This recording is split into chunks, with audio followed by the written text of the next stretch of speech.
एविनो में आपका स्वागत है। It is a place where aviation learning is made easy. इस वीडियो में हम उन सभी क्वेश्चंस को, इंपॉर्टेंट क्वेश्चन को और बहुत बहुत बहुत इंपॉर्टेंट क्वेश्चंस को डिस्कस करेंगे जो डायरेक्टली एग्जाम में आ सकते हैं या उनसे रिलेटेड कुछ भी एग्जाम में आ सकता है। तो जो इस वीडियो में जो भी क्वेश्चन प्रैक्टिस कराए गए हैं, प्लीज उनको स्किप ना करें, इस वीडियो को लास्ट तक देखें और अगर आप ये क्वेश्चन कर लेते हैं तो इस रिगार्डिंग जो भी क्वेश्चंस आएंगे एग्जाम में आप इजीली उनको टारगेट कर लेंगे। So without doing any further delays, let's start solving the questions. The first question is, what is the percentage presence of carbon dioxide in atmosphere? तो जैसा कि हमने पढ़ा था, मैंने आपको लास्ट वीडियो में बताया भी था कि आपको कार्बन डाइऑक्साइड का प्रेजेंस को बहुत ही अच्छे से याद रखना है। तो जिन लोगों को याद है वो बता पा रहे होंगे, इसका आंसर है 0.035%, which is this one. Now let's come to the second question, which is asking, above what altitude supplementary oxygen is needed? तो जैसा कि हमने लास्ट उस इमेज में देखा था कि above 10,000 feet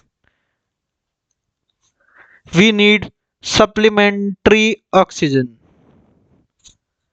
What is the ratio of oxygen and nitrogen by weight in atmosphere? अब आपको दो चीज देखनी, हमने क्या पढ़ा था, N2 to O2, पर एग्जाम में इसको उल्टा भी करके पूछ सकते हैं, O2 to N2, पर सिर्फ दो ही कैटेगरी के under, by volume, by wait.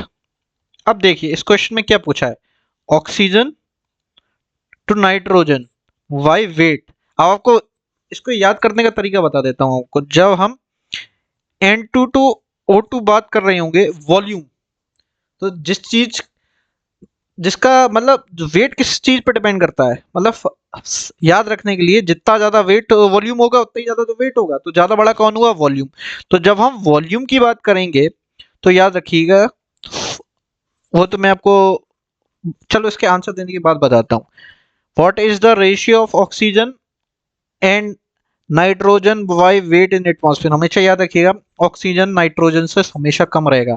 तो देखिए इसमें पहला पूछा गया ऑक्सीजन, तो ऑक्सीजन जब नाइट्रोजन से कम है तो वो क्या 4 हो सकता है? नहीं हो सकता। ऑक्सीजन फिर 5 है, नाइट्रोजन 1 है, हो सकता है? नहीं हो सकता। ये हो सकता है 1/6, क्योंकि ऑक्सीजन कम है नाइट्रोजन से, और ये भी हो सकता है 1/3। तो याद रखिएगा इसका आंसर है 1/3।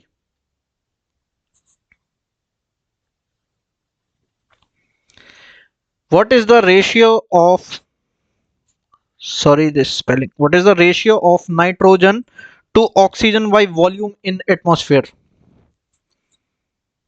अब N2 to O2 by volume पूछा गया है, तो नाइट्रोजन हमेशा बड़ा होगा, तो सारे केस में नाइट्रोजन बड़ा है, तो इसका आंसर आपको 4/1 में याद रखना है। तो अब मैं आपको बता रहा था, जब वॉल्यूम ज्यादा होगा तभी तो वेट ज्यादा होगा। जब वॉल्यूम ज्यादा होगा तभी तो वेट ज्यादा होगा। एक तो हमको ये चीज याद रखनी है, वॉल्यूम हमेशा वेट से, जब वॉल्यूम ज्यादा होगा तभी वेट ज्यादा होगा, मतलब वॉल्यूम हमेशा वेट से बड़ा होगा, ठीक है। और दूसरा हमें याद रखना है, नाइट्रोजन हमेशा ऑक्सीजन से ज्यादा होगी। पहला वॉल्यूम वेट से ज्यादा होगा और दूसरा नाइट्रोजन ऑक्सीजन से ज्यादा होगी। तो जब हम वेट की बात करेंगे, तो हमने वॉल्यूम की बात करी, पहला तो हमने वॉल्यूम की बात करी, तो वॉल्यूम में है 2 नंबर, 2 नंबर इस रेशियो के लिए हमारे पास अवेलेबल है, 4 और 3, ठीक है। तो याद रखिएगा ऑक्सीजन दोनों केस में, चाहे वेट वाले केस में चाहे वॉल्यूम वाले केस में, 1 और 1 ही रहेगा। तो ऑक्सीजन हमें याद नहीं रखना है, हमें 1 तो हमें याद ही रखना, ऑक्सीजन तो 1 ही होगा। बट जब हमको नाइट्रोजन वेट और वॉल्यूम के बीच में कंफ्यूजन हो जाए तो याद रखिएगा वॉल्यूम हमेशा बड़ा होगा। तो वॉल्यूम हमेशा रहेगा 4, वेट हमेशा रहेगा 3। क्या बड़ा रहेगा? वॉल्यूम ज्यादा बड़ा रहेगा किससे, वेट से। वेट वॉल्यूम हमेशा कितना रहेगा, 4। अब जैसे वॉल्यूम देखिए ये है, ऐसे है, तो आपको वॉल्यूम याद रखना है, इसको आपको थोड़ा सा एडजस्ट करके ये 4 बना देना है। और वेट ऐसे है, उल्टा लेटा हुआ, आपको सीधा बना देना है 3, तो आपको ये याद रह जाएगा। और हमेशा याद रखना वॉल्यूम वेट से बड़ा होगा, ज्यादा होगा, और नाइट्रोजन हमेशा ऑक्सीजन से ज्यादा होगा। ऐसे यू कैन रिमेम्बर दिस। अब पूछा गया up to what height, question number 5 में, atmosphere is called as homosphere. Homosphere में मतलब होता है वो एक्सटेंट जहां तक सब चीज प्रॉपरली मिक्सड हो और आप कुछ भी सेपरेट नहीं बता सकते कि ये ज्यादा है, ये ज्यादा है, ये ज्यादा है, ये ज्यादा है। तो जैसा कि हमने पढ़ा था पिछले लेक्चर में, इसका आंसर है 80 किलोमीटर्स। अब इसमें पूछा गया है why is atmosphere of earth is well mixed.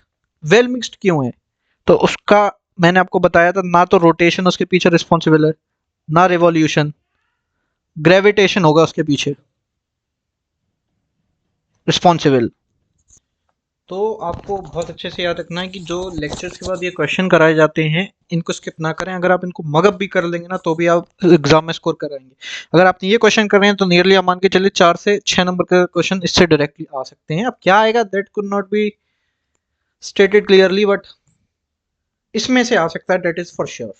So with this, take a very good care of yourself and practice the questions.